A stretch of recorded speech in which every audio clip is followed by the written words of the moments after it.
The surgeon who removed my appendix keeps calling to check if I'm experiencing any unusual symptoms, but I never told him I've been hiding severe pain since the surgery 8 months ago. Dr. Lowe removed my appendix last January during what he called a routine procedure. When I woke up, he seemed nervous and kept asking if everything felt normal. I lied and said yes because I wanted to go home. The truth is, my left side has been burning since that day, but I never mentioned it because I hate hospitals and didn't want more procedures.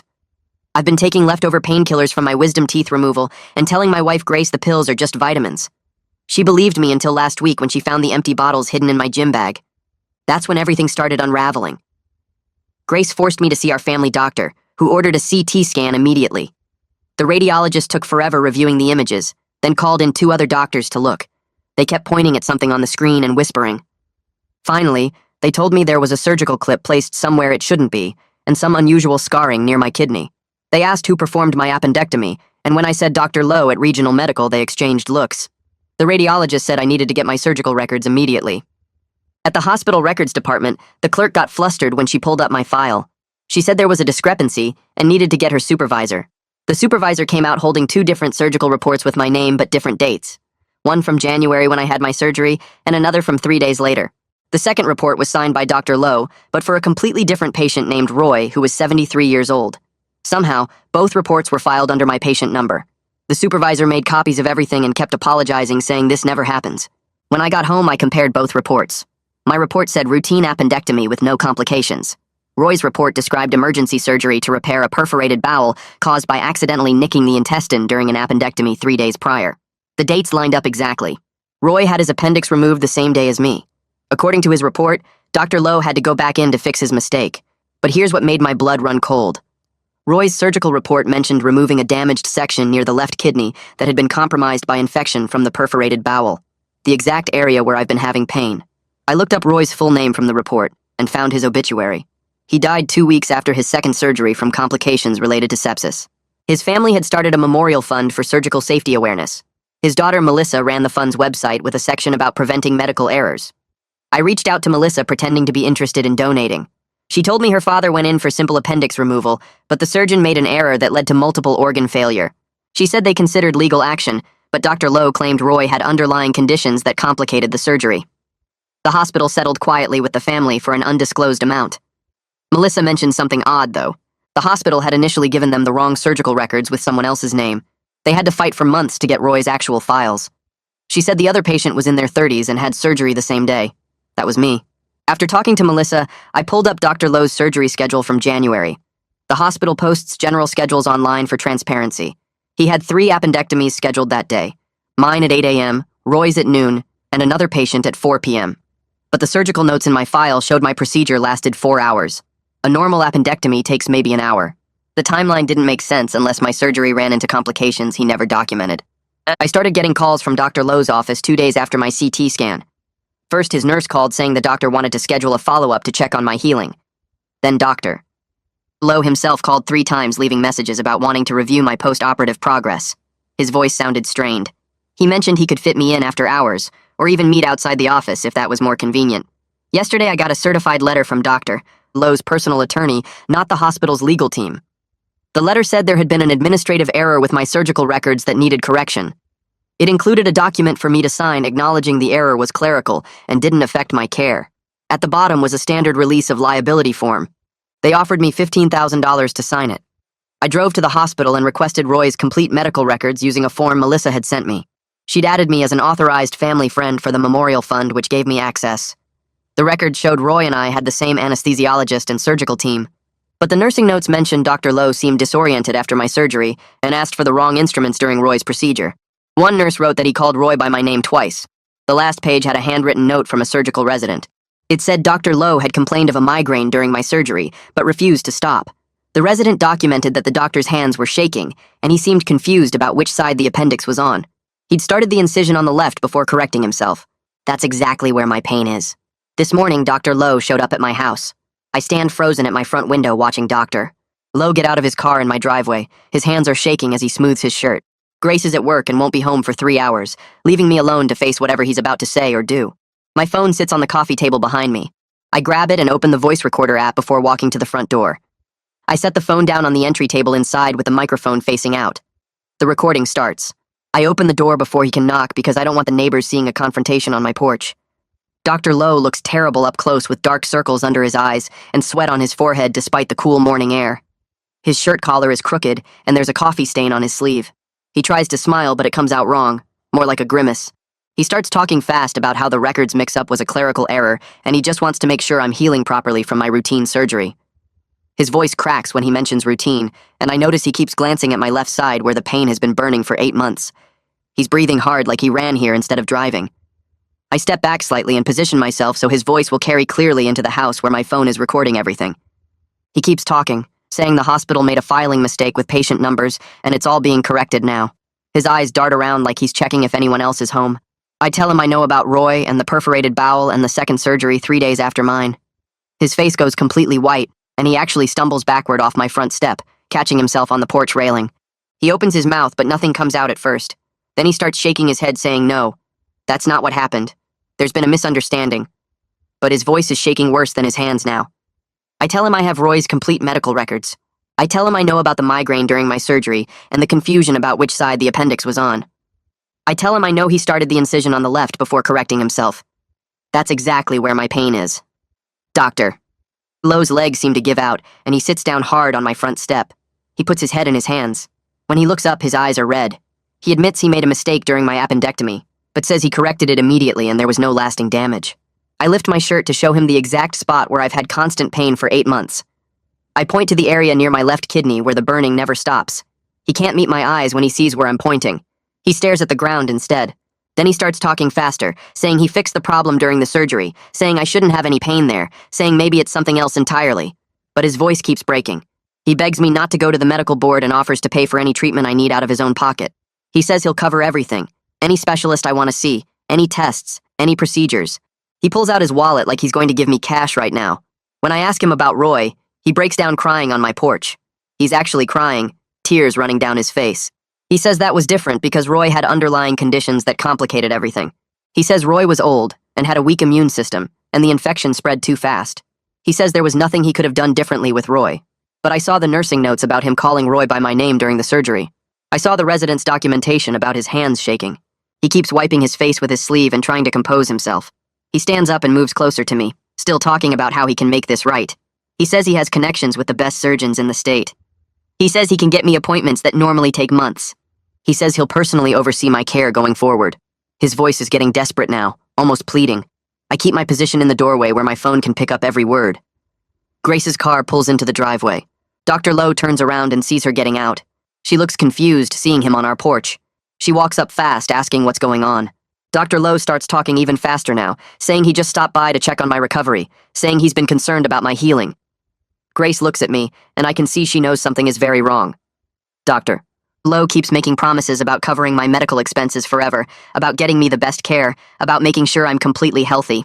Grace pulls out her phone and steps back toward her car. She calls the police saying there's a man harassing us at our home. Doctor. Lowe's face changes from desperate to panicked. He backs away from the porch holding up his hands. He's saying, wait. There's no need for that.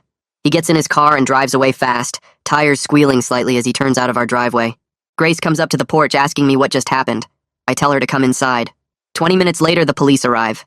2 officers get out and walk up to our door. We tell them about Dr. Lowe showing up uninvited. We tell them he was admitting to surgical errors.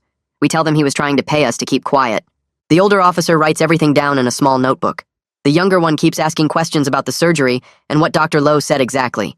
They say this is a civil matter, but they'll file a report documenting his presence and our complaint. They give us a case number and tell us to call if he comes back. After they leave, I go inside and stop the recording on my phone. Grace sits down at the kitchen table. I play the recording for her. I watch her face change from confusion to horror as she hears Dr. Lowe admit he made a mistake during my surgery. She hears him begging me not to report him. She hears him crying about Roy. When the recording ends, she just stares at me. She asks why I didn't tell her about Roy and the duplicate reports. She asks how long I've known about all this. I have to admit I was scared of what we might uncover. I tell her about meeting Melissa and getting Roy's records. I tell her about the nursing notes and the resident's documentation. I tell her about the settlement offer from Dr. Lowe's attorney. She's quiet for a long time. Then she asks me what we're going to do now. I tell her I don't know yet, but we need to talk to a lawyer. She nods and pulls out her phone. She says her brother knows people who handle medical cases. She starts making calls. Her brother picks up on the second ring. Grace explains what happened with Dr. Lowe showing up at our house and admitting he made mistakes during my surgery. She tells him about the duplicate reports and Roy's death and the settlement offer from Dr. Lowe's personal attorney. Her brother asks a bunch of questions about dates and what exactly Dr. Lowe said on our porch. Grace puts him on speaker so I can answer directly. He listens to the recording I made and goes quiet for almost a minute. Then he tells us we need a medical malpractice attorney immediately because there are time limits on filing these kinds of claims. He says he knows 3 lawyers who handle these cases, and he'll text us their contact information right now. Grace thanks him and hangs up. Within 2 minutes, her phone buzzes with 3 names and phone numbers. The first attorney on the list is someone named Jeremiah Carr, who her brother says is the best in the state for medical cases. Grace calls his office and explains the situation to his assistant. The assistant asks if we can come in tomorrow morning at 9.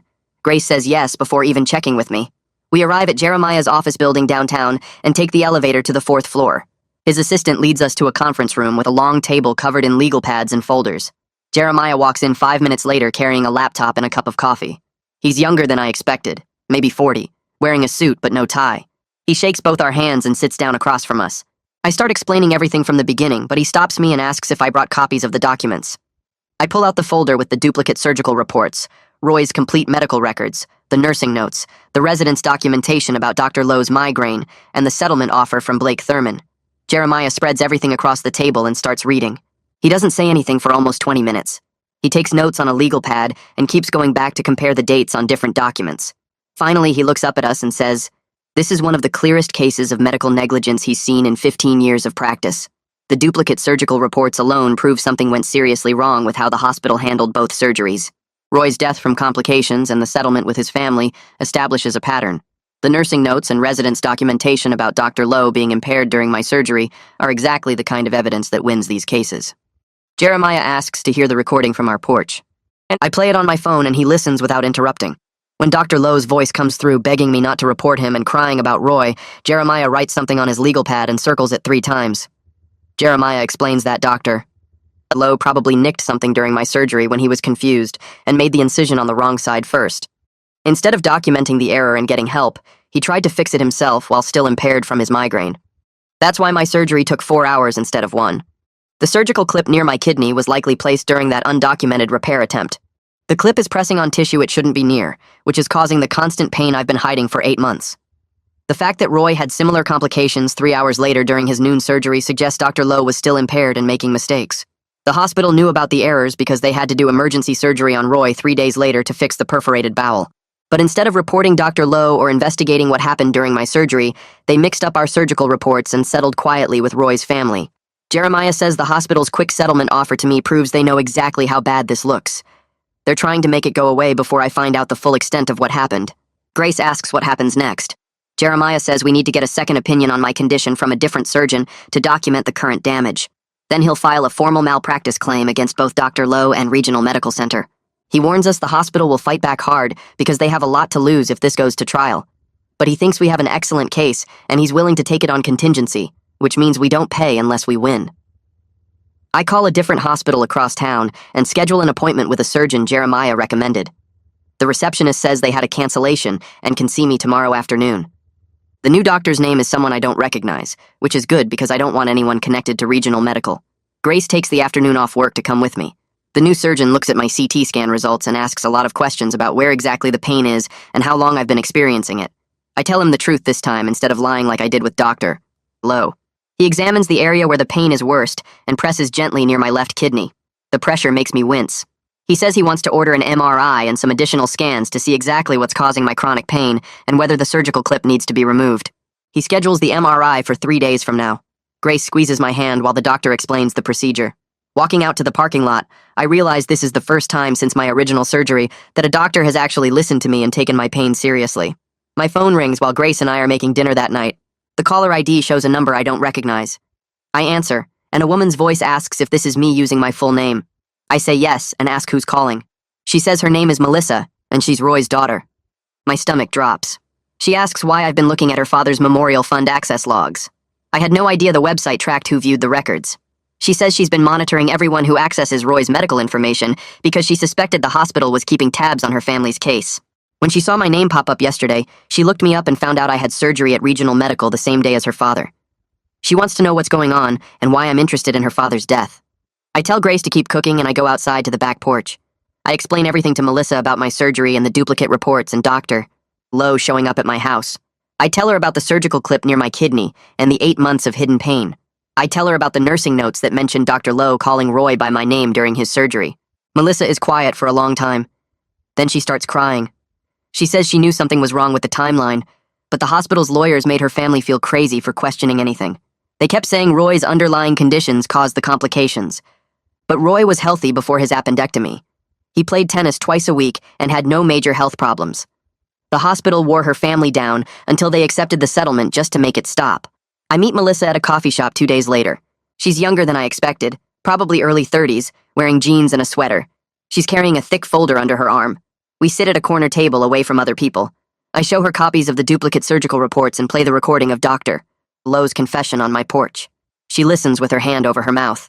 When the recording ends, she opens her folder and spreads out documents across the table.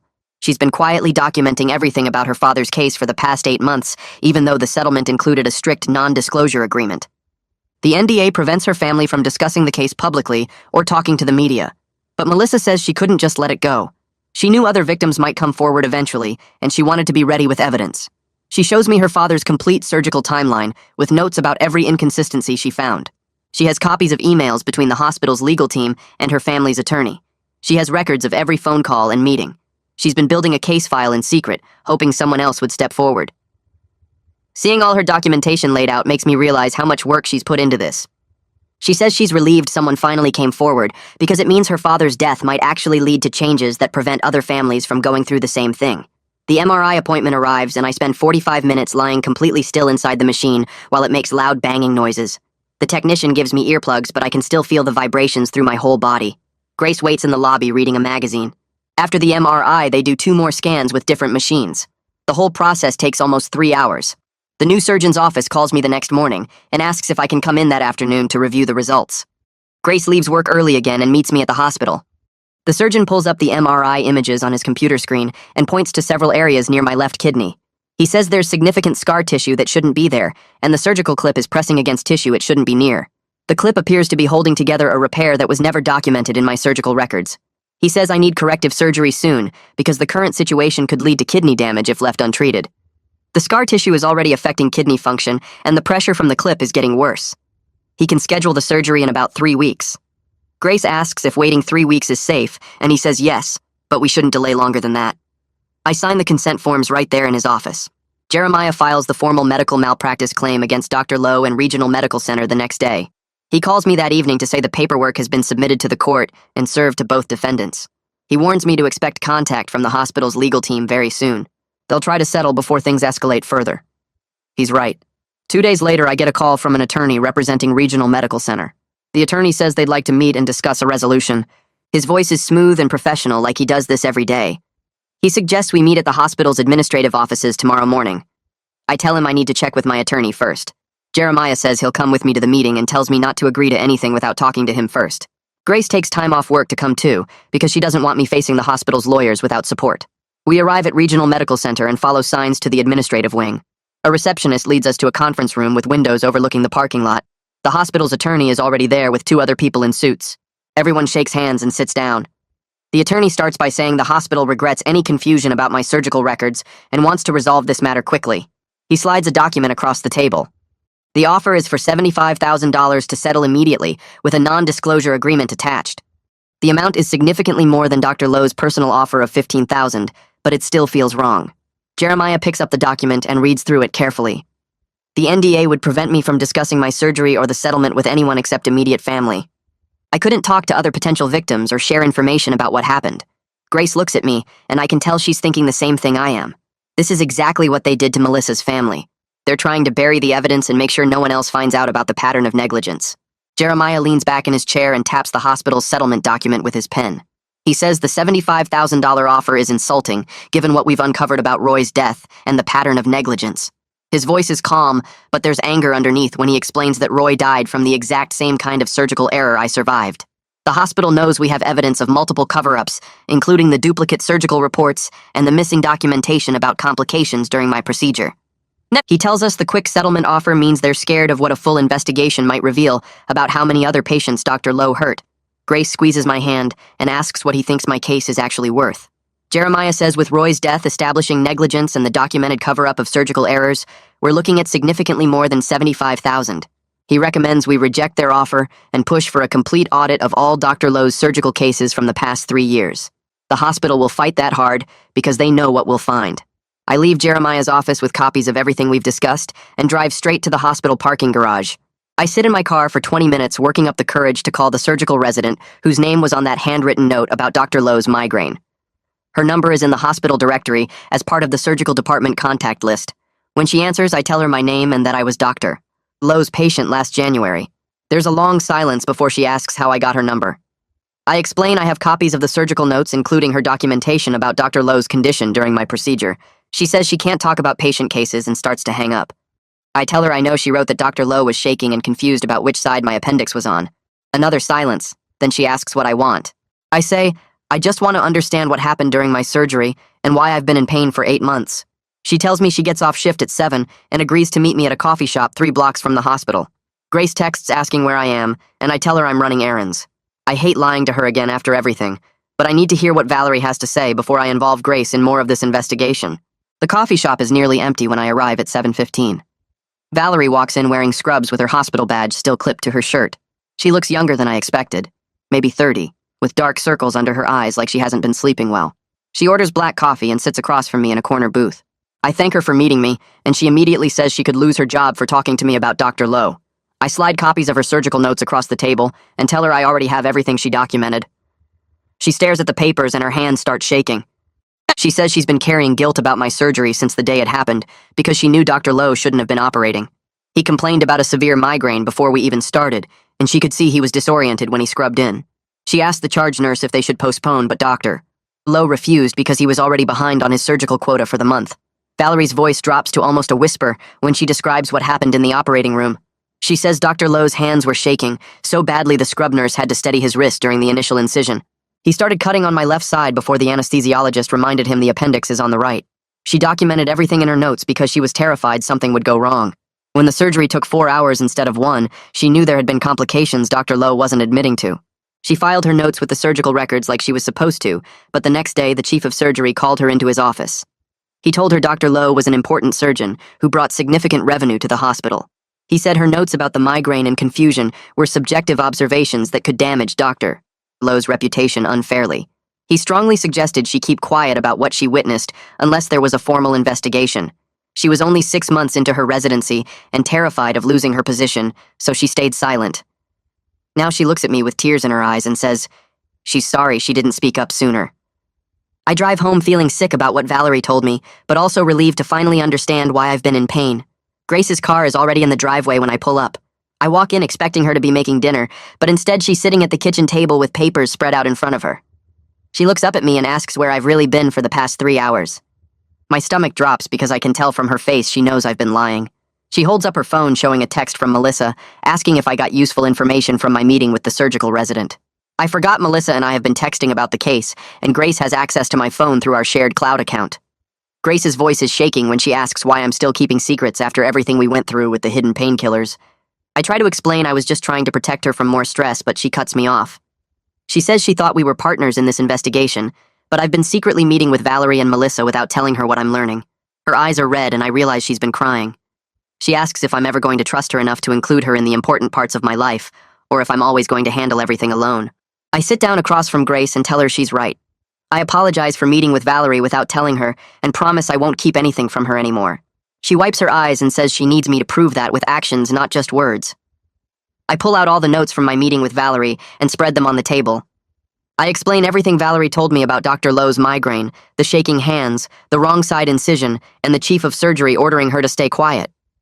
Grace reads through Valerie's documentation, and her face goes pale when she sees the part about Dr. Lowe starting the cut on the wrong side. She asks if that's why I have scarring on my left side where my appendix isn't even located. I nod and show her the part of Valerie's notes describing the 4-hour surgery that should have taken 1 hour. Grace puts her hand over her mouth and says she can't believe the hospital knew about all this and just covered it up. I tell her about Jeremiah's advice to reject the settlement and push for a full investigation. She agrees immediately and says we need to make sure no other patients go through what I did or what happened to Roy. 2 days later, Jeremiah calls saying someone from the hospital contacted his office asking to provide testimony. I put him on speaker so Grace can hear. Jeremiah says the anesthesiologist from my surgery reached out directly instead of going through the hospital's legal team. His name is Hiroshi Gupta, and he's retiring in 2 months. He told Jeremiah he's been waiting until his retirement was secure before speaking up about what happened during my procedure. Hiroshi wants to provide detailed testimony about Dr. Lowe's impaired condition and the concerns he raised during my surgery. Jeremiah sounds excited because having the anesthesiologist confirm everything Valerie documented will make our case much stronger. He's scheduled a meeting with Hiroshi for tomorrow afternoon and wants us to be there. Grace immediately says she's taking the afternoon off work because there's no way she's missing this meeting. We meet Hiroshi at Jeremiah's office the next day. He's an older man, maybe 65, with gray hair and a calm, professional manner. He shakes our hands and apologizes for not coming forward sooner. Then he sits down and confirms everything Valerie told me about Dr. Lowe being impaired during my surgery. Hiroshi says he raised concerns with the surgical team 3 separate times during the procedure. The first time was when Dr. Lowe's hands were shaking so badly during the initial incision. The second was when Dr. Lowe seemed confused about the surgical site. The third was 2 hours into what should have been a 1-hour surgery, when it became clear there were complications Dr. Lowe wasn't handling well. Each time Hiroshi recommended stopping the procedure and bringing in another surgeon. Each time Dr. Lowe overruled him and insisted he was fine to continue. Hiroshi documented all his objections in the anesthesia notes, which should be part of my complete medical record. He kept his own copies of everything because he was worried the hospital might try to make problems disappear.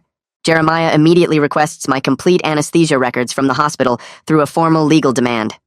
3 days later, the hospital's attorney calls saying there's a problem with the records. Jeremiah puts the call on speaker in his office with me and Grace listening. The attorney claims my anesthesia notes were accidentally purged during a system upgrade 6 months ago. Jeremiah asks how a system upgrade could delete specific patient records when everything is supposed to have automatic backups. The attorney stammers something about technical difficulties and offers to have their IT department investigate.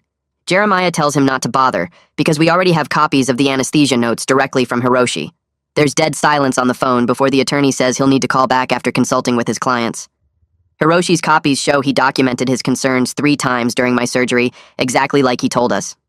The notes indicate the surgery took 4 hours from start to finish, not the 1 hour listed in Dr. Lowe's official surgical report. The anesthesia records also show I received significantly more pain medication during the procedure than normal for a routine appendectomy, which supports Valerie's account that there were undocumented complications Dr. Lowe was trying to fix. The new surgeon schedules my corrective surgery for 3 weeks out and spends almost an hour explaining exactly what he plans to do. He shows me diagrams of where the surgical clip is positioned and traces the path he'll take to remove it without causing more damage. Grace asks about recovery time, and he says probably 2 weeks before I can return to work, maybe longer depending on what he finds once he's in there. She immediately calls her boss and requests additional time off, saying this is a medical emergency that can't wait. Her company only gives her 10 days of paid leave per year, and she's already used 4 of them dealing with my CT scans and doctor appointments, but she doesn't hesitate to ask for more. The surgeon makes her write down his direct cell number and tells her to call him anytime, day or night, if she has questions or concerns. He says he's been reviewing Hiroshi's anesthesia notes and the surgical resident's documentation about Dr. Lowe's condition during my original procedure, and he wants everything documented with video this time, so there's no question about what happened in the operating room. 2 days after we schedule the surgery, Jeremiah calls saying the medical board has officially opened an investigation into Dr. Lowe based on our complaint and all the evidence we provided. He says an investigator will need to interview me, Grace, Melissa, Valerie, and Hiroshi over the next couple weeks to build their case. The investigator shows up at our house the following Monday morning with a briefcase full of forms and a recording device. She's maybe 50 years old with gray hair pulled back tight, and she doesn't waste time with small talk. She asks me to describe every detail I remember from the day of my surgery, starting from when I arrived at the hospital. I tell her about Dr. Lowe seeming nervous when I woke up, about the burning pain in my left side that started immediately, about hiding it for 8 months because I was scared of more procedures. She writes everything down and asks specific questions about conversations I had with Dr. Lowe during follow-up calls. Then she interviews Grace separately in our kitchen while I wait in the living room. I can hear Grace's voice getting louder when she talks about finding the hidden painkiller bottles and forcing me to get the CT scan. The investigator spends 3 hours at our house going through every document we have, making copies of everything, asking the same questions multiple ways to check if our stories match. She interviews Melissa the next day at the Memorial Fund office. Melissa calls me afterward and says the investigator asked detailed questions about Roy's surgery timeline and the hospital's initial mistake with the records. The investigator wanted to know if anyone from the hospital ever admitted the records mix-up was more than just a clerical error. Melissa told her about the months her family spent fighting to get Roy's actual surgical files, and how the hospital kept insisting they had the right records, even when the patient name and age were obviously wrong. Valerie gets interviewed at a coffee shop near the hospital because she's worried about being seen talking to investigators on the hospital property. She tells me later that the investigator asked her why she didn't report Dr. Lowe's impaired condition to the medical board immediately after my surgery. Valerie said she was a surgical resident at the time, and the chief of surgery explicitly told her to keep quiet about the incident or risk her career. The investigator made her sign a statement saying the chief of surgery ordered her silence. Hiroshi's interview happens at his home since he's already retired and doesn't care what the hospital thinks anymore. He brings out 3 banker's boxes full of copies he made of anesthesia notes from surgeries where he had concerns about other doctors. He tells the investigator he's been documenting problems for years, but nobody at the hospital ever wanted to hear about it. 3 days after the medical board investigator finishes her interviews, Jeremiah gets a call from Blake Thurman wanting to negotiate a personal settlement separate from whatever the hospital might offer. Blake says Dr. Lowe is willing to pay $200,000 out of his own pocket and voluntarily surrender his medical license if we agree not to pursue criminal charges. Jeremiah puts the call on speaker in his office so Grace and I can hear the whole conversation. Blake's voice sounds tired and he keeps saying Dr. Lowe just wants to make things right and move on with his life. Jeremiah asks him why Dr. Lowe would surrender his medical license if he didn't do anything wrong, and Blake goes quiet for almost 30 seconds before saying his client recognizes there were errors in judgment that day. Grace leans forward and asks Blake directly if Dr. Lowe admits he was impaired during my surgery. Blake says he can't comment on specific details, but the settlement offer speaks for itself. Jeremiah tells him we'll discuss it and get back to him, then ends the call.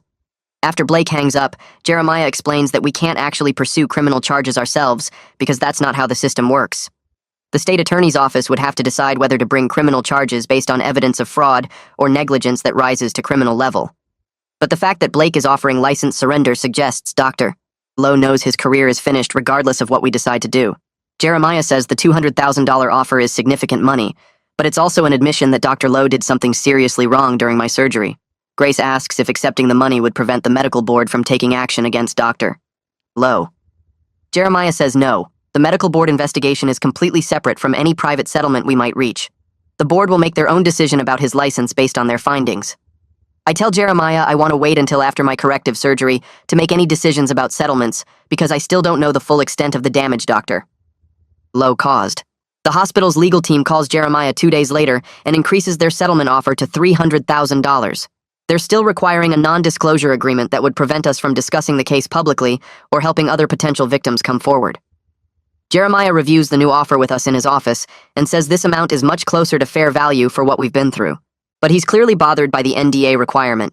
He pulls up news articles on his computer about other medical malpractice cases where NDAS prevented patterns of negligence from being discovered until multiple patients were harmed. Grace asks what happens if we reject the NDA and the hospital refuses to settle. Jeremiah says we'd have to go to trial, which could take 2 years, and there's no guarantee we'd win even with all our evidence. He also points out that my corrective surgery is happening in 10 days, and we might want to wait and see what the new surgeon finds before making settlement decisions. The hospital's attorney is pushing for a quick answer, but Jeremiah tells them we need time to consider all our options. My corrective surgery is scheduled for early morning on a Thursday. Grace takes the whole week off work to be with me through the procedure and recovery. We arrive at the hospital at 6 in the morning, and the new surgeon meets us in the pre-op area. He goes over the surgical plan one more time and shows us the video equipment he'll be using to document everything. The anesthesiologist introduces himself and reviews my medical history, paying special attention to Hiroshi's notes from my first surgery. He says he's read through everything and knows exactly what went wrong 8 months ago, and he promises nothing like that will happen today. Grace holds my hand while they start the IV and wheel me toward the operating room. The last thing I remember is her face looking scared but trying to smile for me. I wake up 4 hours later in the recovery room with Grace sitting next to my bed. The new surgeon is standing at the foot of the bed looking serious. He tells me the surgery went well, but he found significantly more damage than the MRI showed. There's extensive scarring around my kidney from the original surgery, and clear evidence of a previous repair attempt that was never documented anywhere in my official surgical records. He removed the misplaced surgical clip and repaired the damaged tissue, but the scarring suggests I had internal bleeding that Dr. Lowe tried to fix without telling anyone. The surgeon says he took detailed photographs of everything he found, and the video recording captured the entire procedure. He's writing a comprehensive report for Jeremiah that documents all the undocumented damage from Dr. Lowe's surgery. Grace squeezes my hand and asks if my kidney will be okay. The surgeon says yes. Now that the pressure from the clip is gone and the damaged tissue is repaired, my kidney should recover fully over the next few months. I spend 2 nights in the hospital recovering from the corrective surgery. Grace stays with me the entire time, sleeping in the uncomfortable chair next to my bed. The new surgeon visits twice a day to check my incisions and make sure there are no complications. On the second day, he brings printed copies of the photographs he took during surgery.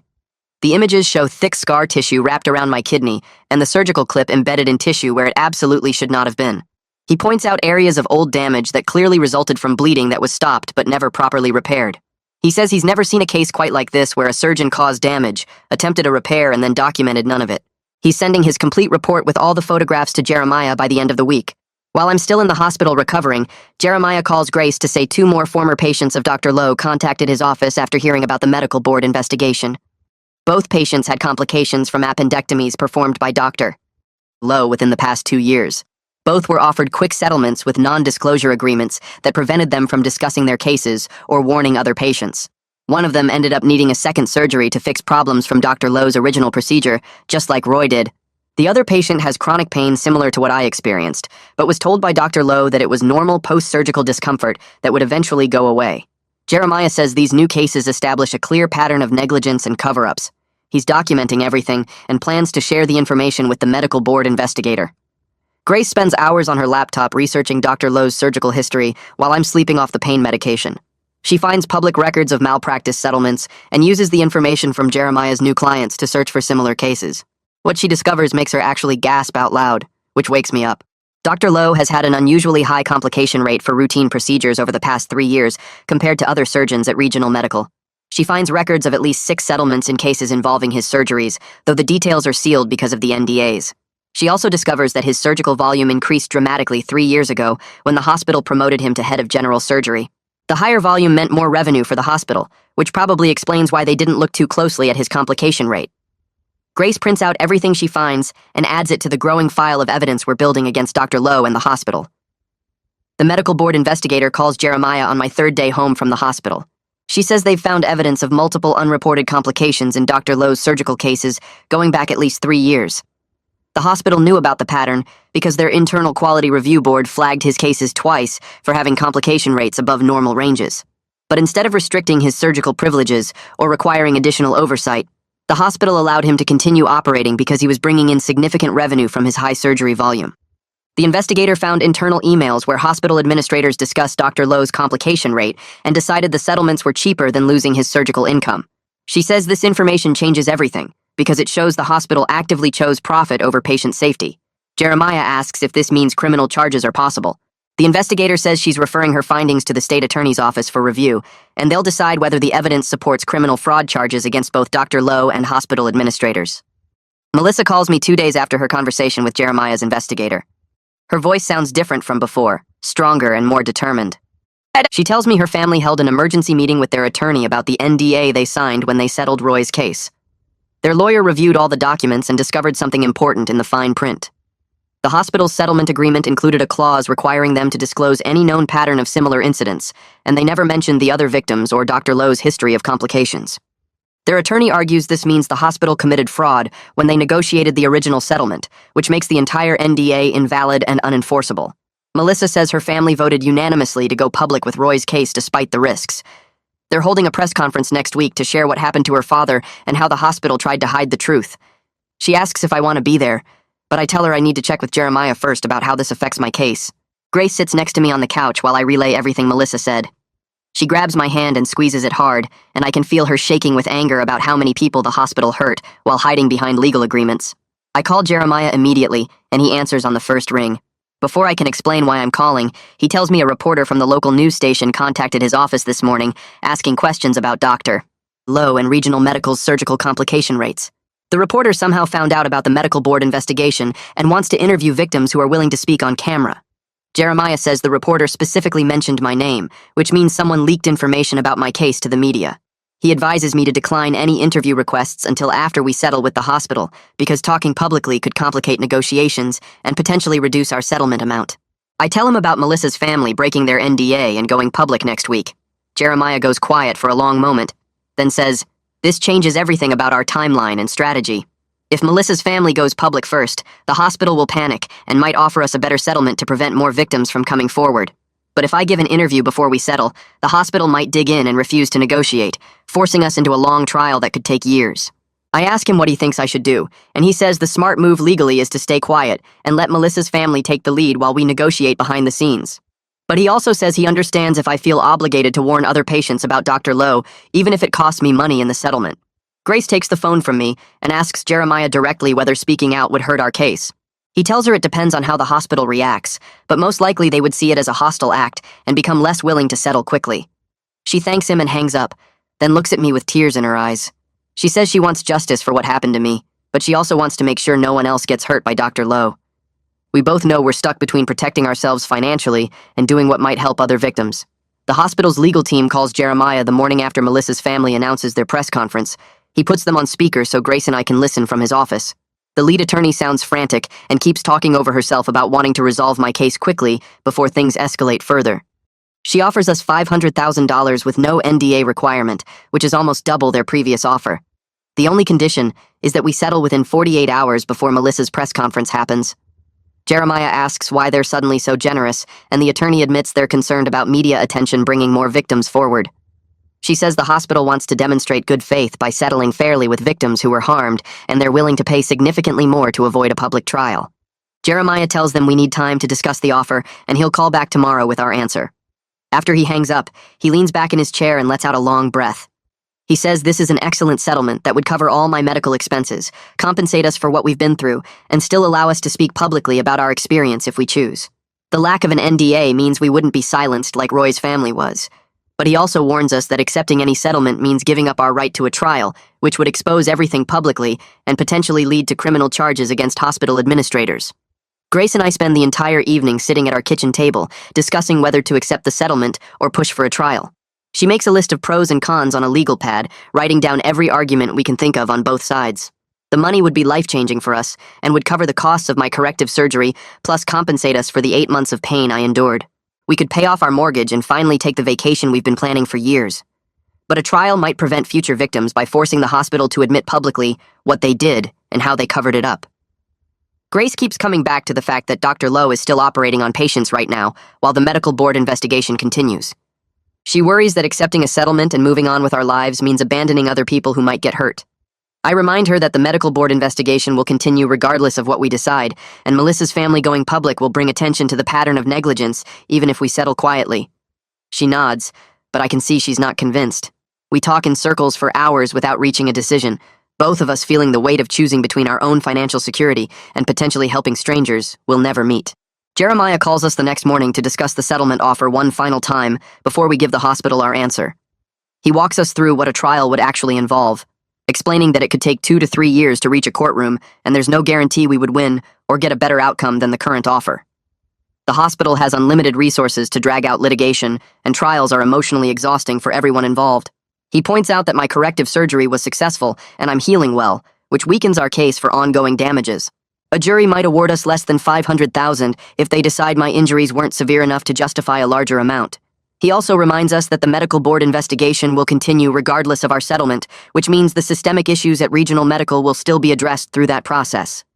His professional recommendation is to accept the settlement because it's a fair amount that compensates us adequately without the risk and stress of a multi-year trial. Grace asks him point blank if he thinks we're selling out by taking the money instead of fighting publicly. Jeremiah says that's a personal question only we can answer, but from a legal standpoint, we've already accomplished something important by forcing the hospital to acknowledge their negligence and pay for what they did. Sometimes the practical choice is also the right choice, even if it doesn't feel as satisfying as a dramatic courtroom victory. We accept the $500,000 settlement with no NDA requirement. Jeremiah handles all the paperwork and negotiations with the hospital's legal team over the next week. The settlement agreement includes language requiring Regional Medical to implement new surgical safety protocols and oversight procedures for surgeons with high complication rates. They also agree to mandatory reporting of surgical errors to the medical board within 24 hours, which should prevent future cover-ups like what happened with Dr. Lowe. Grace reads every page of the settlement documents twice before we sign them, making sure there are no hidden clauses that would prevent us from speaking about our experience. The hospital transfers the money into our account 3 days after we sign, and seeing that amount in our bank balance feels surreal after everything we've been through. We don't celebrate because it doesn't feel like a victory, just the end of a nightmare that shouldn't have happened in the first place. Melissa calls to congratulate us on the settlement and says her family's press conference generated significant media attention that probably helped push the hospital to settle with us quickly. She invites us to speak at a patient safety conference she's organizing next month, and I tell her we'll think about it. The state medical board suspends Dr. Lowe's license 2 weeks after we settle our case. Jeremiah forwards me the official notification from the board, explaining that their investigation uncovered enough evidence of negligence and falsified records to warrant immediate suspension pending a full hearing. The board found at least 8 cases over the past 3 years where Dr. Lowe performed surgeries while impaired or made errors that he failed to document properly. They also discovered he falsified surgical reports on multiple occasions to hide complications from patients and hospital administrators. The suspension means he cannot perform any surgeries or treat patients until the board completes their hearing process, which could take several months. Jeremiah says the evidence against him is so overwhelming that his medical license will almost certainly be permanently revoked. Grace prints out the notification and adds it to the thick folder of documents we've collected throughout this process. She says she wants to keep everything organized in case anyone ever questions what happened or why we settled. I realize she's thinking about the future and wanting to make sure we have proof of everything if we decide to speak publicly about our experience. A reporter from the local news station contacts me directly 3 days after Dr. Lowe's suspension becomes public. She leaves a voicemail asking if I would be willing to give an on-camera interview about my experience with Dr. Lowe and how the hospital handled my case. Jeremiah already gave me permission to speak to the media now that our settlement is finalized, but I'm nervous about going on television and sharing such personal details about my medical situation. Grace encourages me to do the interview, saying it might help other victims feel less alone and could pressure the hospital to take their new safety protocols seriously. I call the reporter back and agree to an interview, as long as I can focus on the importance of patients speaking up about complications rather than dwelling on graphic medical details. She seems relieved and professional, promising to keep the interview focused on patient advocacy and safety awareness. We schedule the interview for the following week at a neutral location downtown. Melissa agrees to appear in the same news segment to talk about her father's case, which makes me feel less alone in sharing my story. The reporter says she's also interviewing a patient safety expert who will provide context about how common these situations are and what systemic changes are needed. The interview airs on the evening news 2 weeks later, and Grace and I watch it together on our couch with our hands clasped tight. Seeing myself on television talking about hiding pain for 8 months and discovering the truth about Dr. Lowe feels strange and exposing. But the reporter edited the segment well, focusing on my message about not accepting quick settlements that hide patterns of negligence and the importance of patients trusting their instincts when something feels wrong. Melissa's portion about her father is heartbreaking and powerful, and several times during the broadcast, I have to pause and breathe deeply to keep from crying. The patient safety expert explains that medical errors are far more common than most people realize, and non-disclosure agreements prevent victims from warning others about dangerous doctors and hospitals.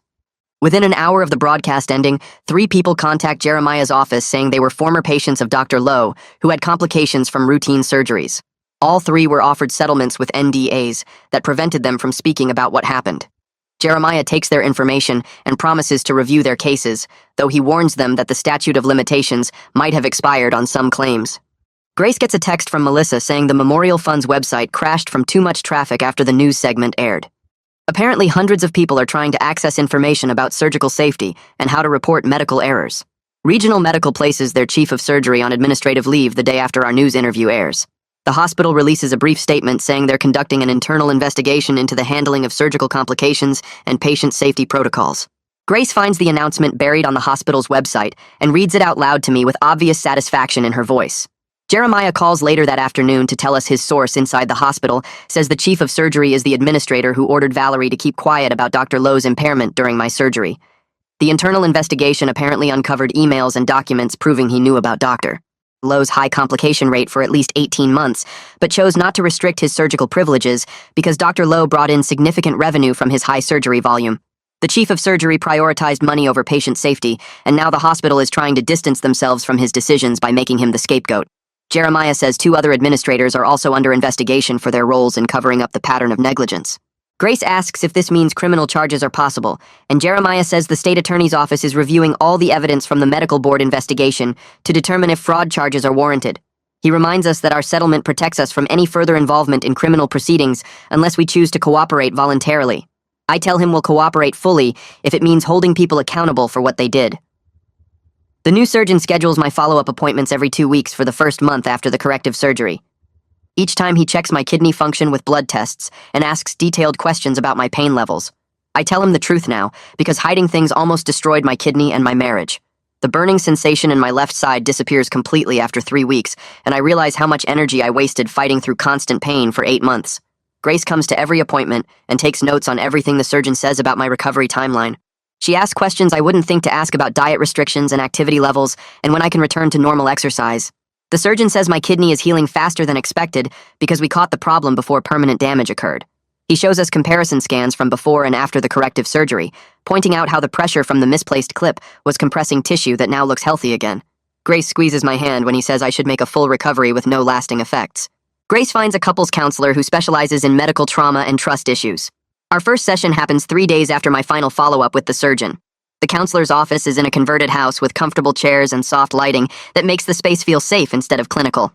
She asks us each to describe what happened from our perspective without interrupting each other. Grace talks about finding the hidden painkiller bottles and feeling betrayed that I didn't trust her enough to share what I was going through.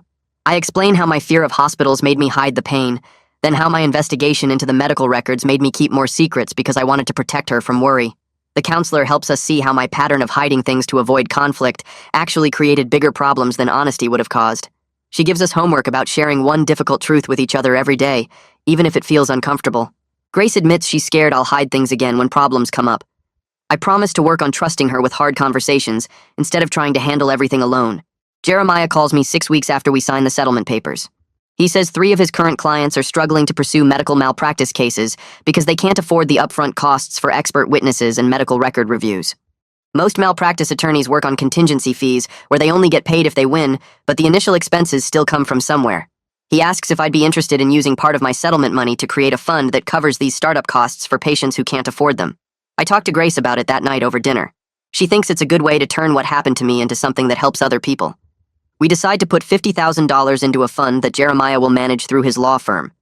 He sets up a simple application process where patients submit their medical records and a brief explanation of what happened. A review committee of 3 attorneys evaluates each case to determine if it has merit and needs financial support. The fund covers costs for expert medical witnesses, copying fees for hospital records, and initial filing expenses. Jeremiah says this could help 5 to 8 patients pursue cases they otherwise couldn't afford to bring forward. The prosecutor from the state attorney's office contacts me 2 months after the medical board completes their investigation into the hospital.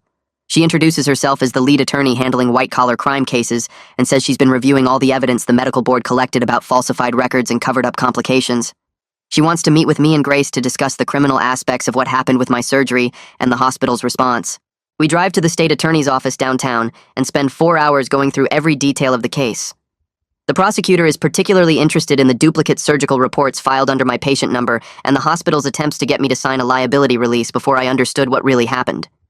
She says the evidence we gathered about the chief of surgery ordering staff to stay quiet about complications could support fraud charges. She explains that while medical malpractice is usually a civil matter between patients and doctors, deliberately falsifying records and covering up patterns of negligence can cross into criminal territory. She needs my permission to use the recordings I made of conversations with hospital staff and the documentation Valerie provided about being told to keep quiet. I sign the authorization forms, allowing the state attorney's office to use everything we collected during our investigation. The prosecutor moves faster than I expected.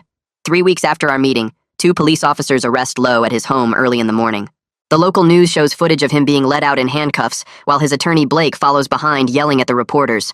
The charges include 8 counts of fraud for falsifying medical records, 3 counts of practicing medicine while impaired, and 6 counts of filing false documents with state agencies. Blake issues a statement saying his client maintains his innocence and looks forward to clearing his name in court.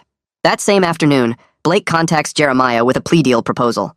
Lowe will permanently surrender his medical license, cooperate fully with the investigation into hospital administrators, and plead guilty to reduce charges if the state drops the impairment counts. The prosecutor calls me that evening to get my input on the plea deal. She says Lowe's cooperation could help build stronger cases against the hospital administrators who knew about his problems, but let him keep operating. I tell her I care more about preventing future victims than punishing Lowe specifically, so if his testimony helps expose the system that protected him, I support the deal.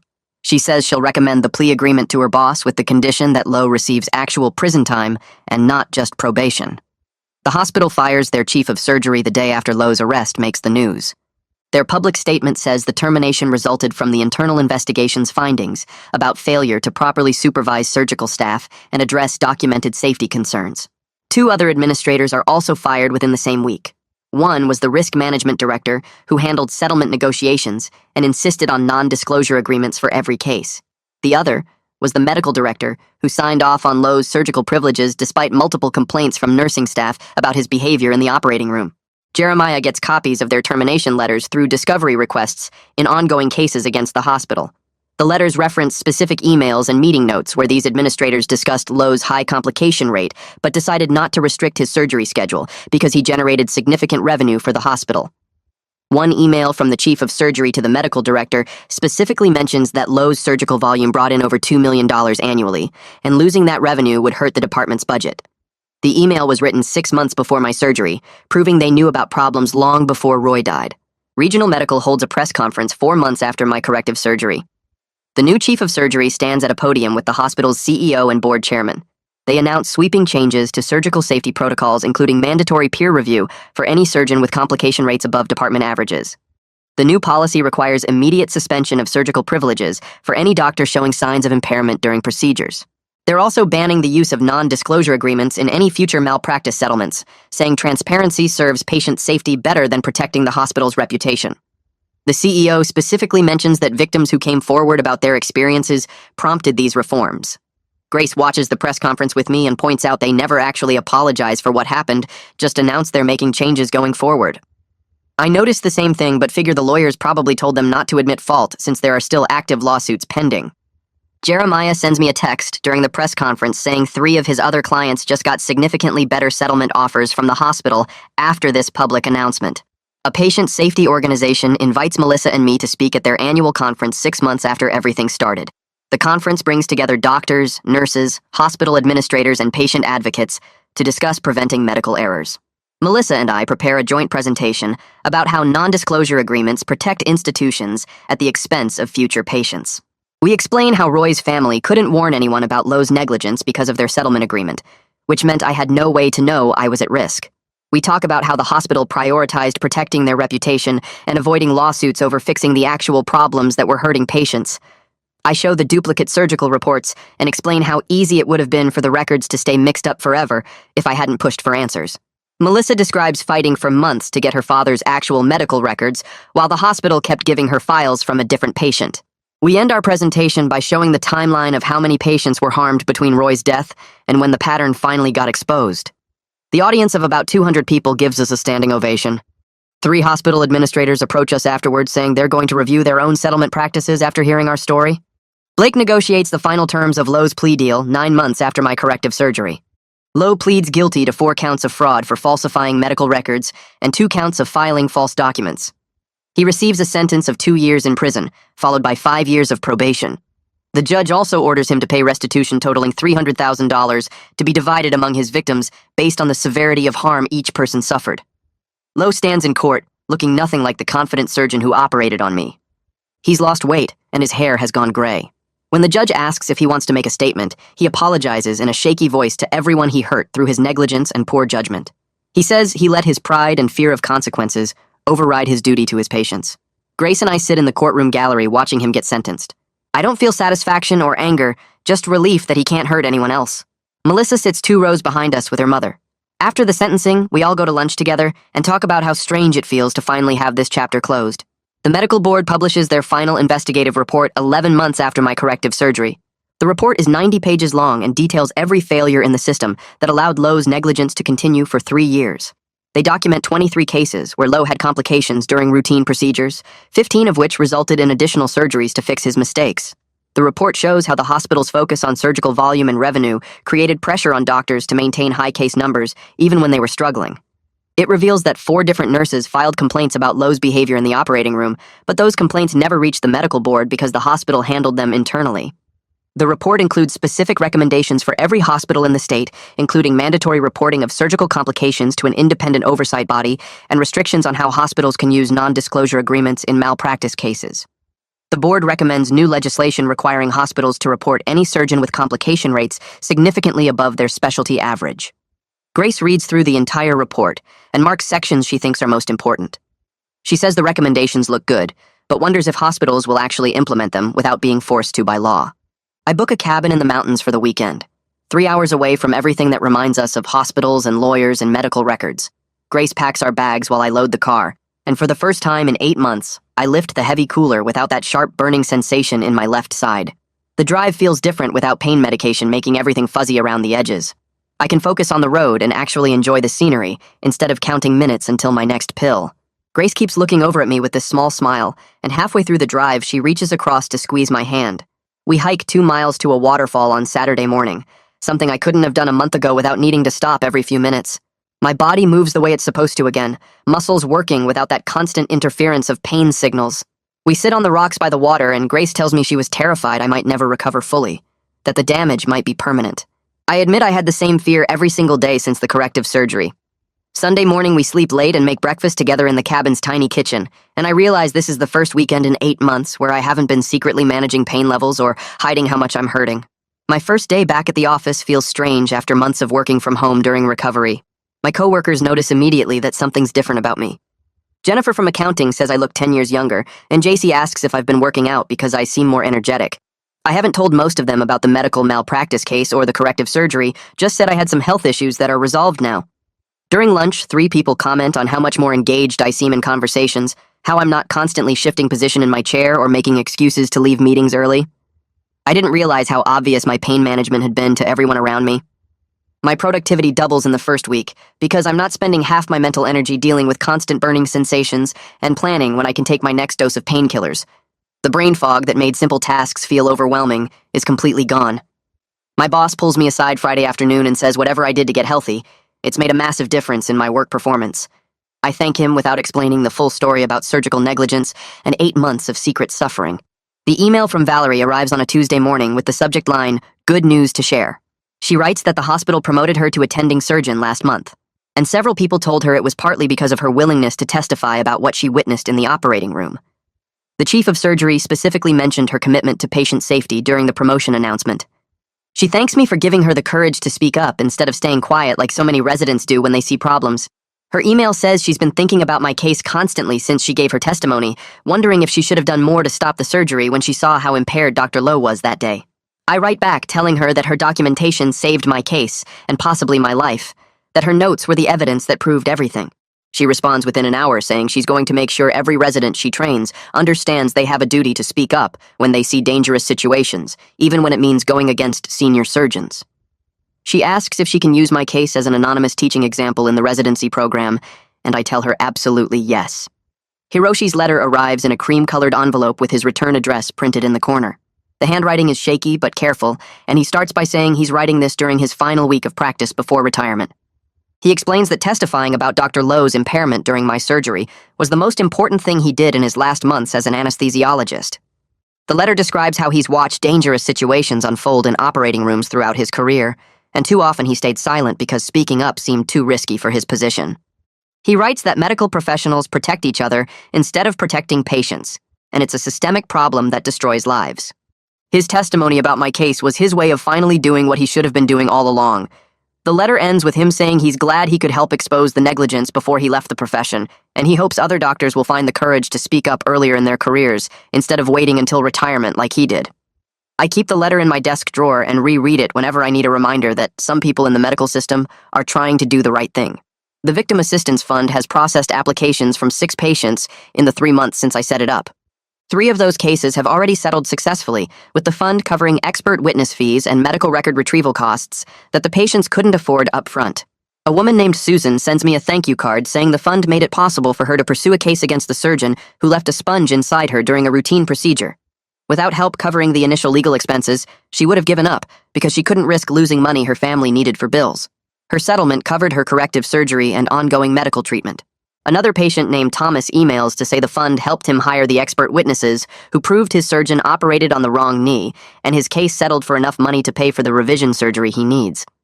The fund administrator sends me quarterly reports showing how many patients have applied and how many cases have moved forward because of the financial support. Seeing these results makes me feel like something good came from everything I went through with Dr. Lowe. Our final couples counseling session happens on a Thursday evening 6 months after we started. The therapist reviews how far we've come from that first session, when Grace was furious about all the secrets I'd kept and I was defensive about my reasons for hiding everything. She points out that we've learned to communicate about difficult topics instead of avoiding them, and we've built new patterns for handling stress together instead of separately. The therapist says she's seen couples face this kind of crisis, and it either destroys their marriage or makes it stronger than it ever was before. She tells us we're clearly in the latter category. Grace squeezes my hand, and says she feels like we're actually partners now, instead of two people living parallel lives. I admit that being forced to trust her with the truth about my pain and the investigation was terrifying at first, but now I can't imagine going through any of it alone. The therapist gives us some maintenance strategies for keeping our communication strong and tells us we can always come back if we need support in the future. Walking out of her office, Grace says she's proud of us for doing the hard work instead of letting everything fall apart. Melissa calls me on a Saturday afternoon, sounding excited and slightly overwhelmed.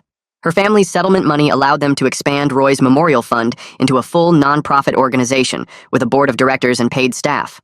They're focusing on surgical safety advocacy and pushing for transparency in medical error reporting across the state. She asks if I'll join their advisory board to help guide their advocacy work, and I agree immediately. The first board meeting happens 2 weeks later in a conference room they're renting downtown. Melissa's mother is there along with 2 other families who lost relatives to surgical errors. We spend 3 hours discussing legislative priorities and public awareness campaigns. The organization plans to publish an annual report on surgical complication rates at every hospital in the state, using public records requests to gather data that hospitals usually keep hidden. Melissa wants to create a patient advocacy hotline where people can report concerns about their surgeries and get connected with resources. I volunteer to help develop educational materials about recognizing signs of surgical negligence and understanding your rights as a patient. Leaving that meeting, I feel like Roy's death is leading to real systemic changes that will protect other patients. The state legislator contacts our advocacy group through the nonprofit's website.